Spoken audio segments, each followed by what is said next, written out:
Hello, welcome to this summer's edition of Introduction to Philosophy, Phil 101. It is Section 6, CRN 31856, and this is an online class. Now, this is basically going to be the format of your video lectures and the primary way that I, in a somewhat face-to-face manner, communicate with you this summer. This course meets virtually, so there are no set times that you actually have to be anywhere, but there is a timeline for the course, which I'll ask you to keep an eye on. My name is Grant Yoakum. I'm going to be your instructor for the course, and I thought I'd start by telling you a little bit about myself.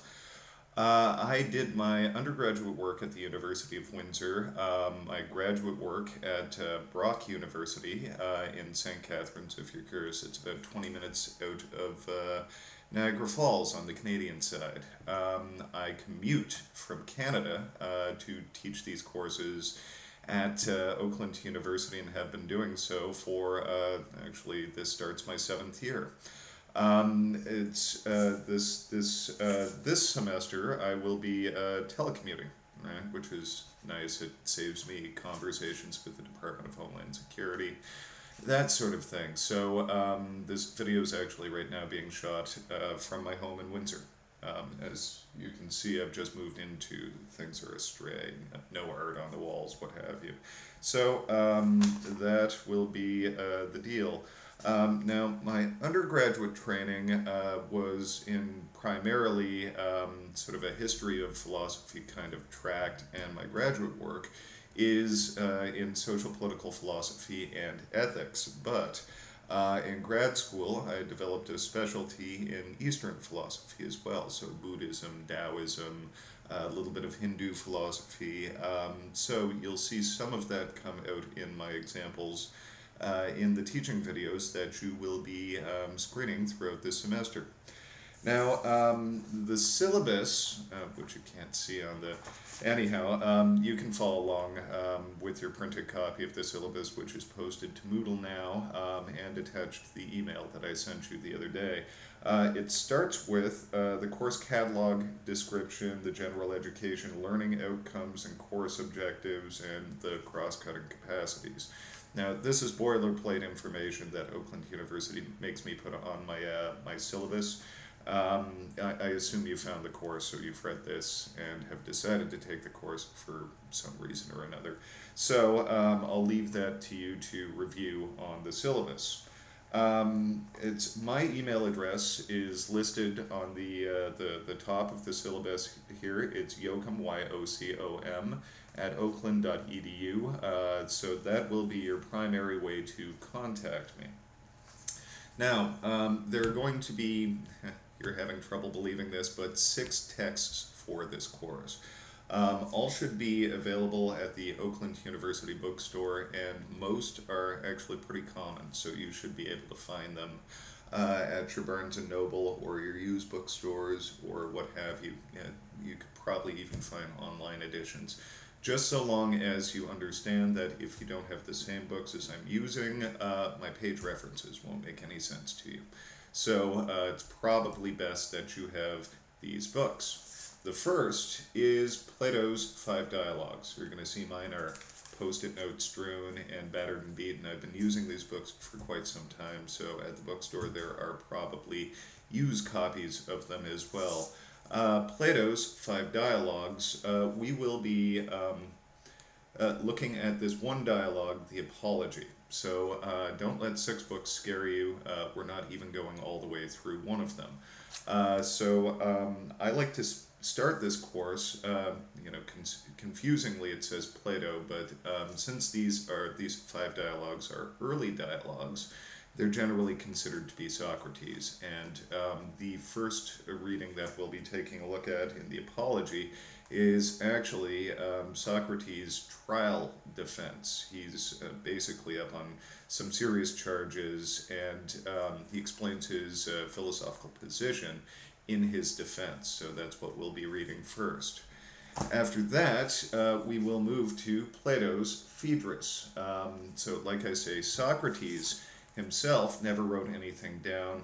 Plato is how we know anything that we do about Socrates. So Plato wrote these dialogues, but the early dialogues are thought to be reporting of Socrates' position, whereas the later ones, and I've picked a late one here, is quite clearly a distinct position from the one we see Socrates arguing. So the second reading is actually Plato, and the subject of this dialogue is, you've probably heard of it, Platonic love. I urge you to look up the misdefinition of it on Wikipedia. It's incorrect, and we will take a look at 3 lines of argument in this book that help to spell out exactly what Plato meant by Platonic love. So, after that, after we go through those two selections from the texts, we will have the first midterm exam, which will consist of 6 questions, graded out of 5 points each. You'll have the questions a full 5 days before the due date for the exam, so that will give you plenty of time to work through the material. After that midterm exam, we will move on to books 1, 2, and 3 of several books of the Nicomachean Ethics, which the subject of this dialogue is happiness.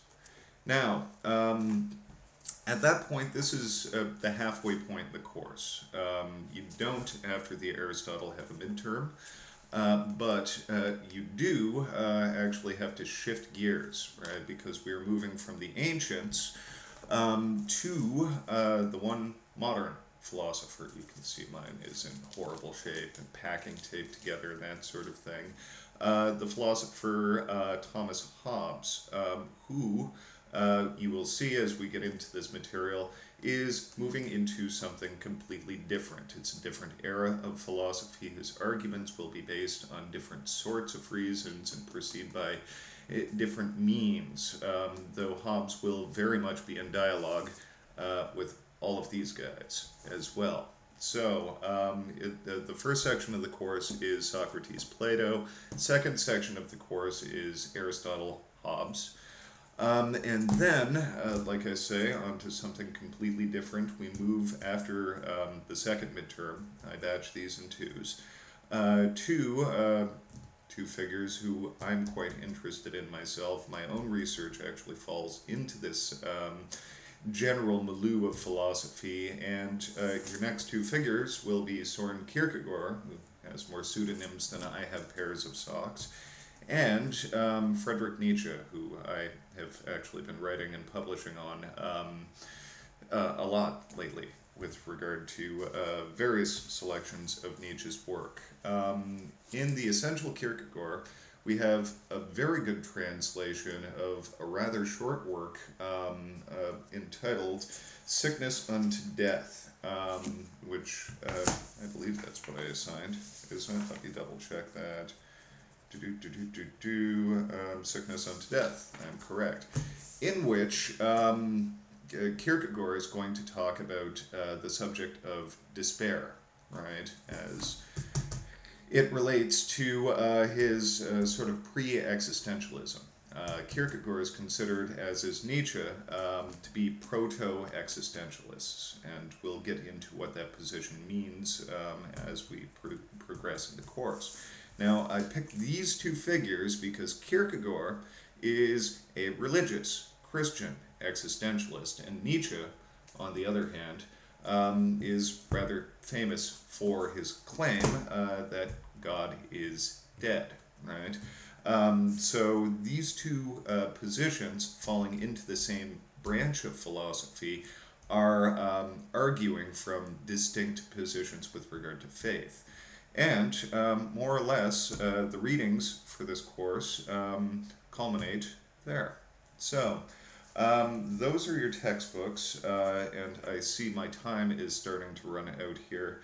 The next thing that we'll do is move on to the grade breakdown and the general course policies and all of that sort of bureaucratic procedural stuff that I tend to hate when it's my least favorite part of this job. So, part 2 of this video will be devoted to that, and that's my time.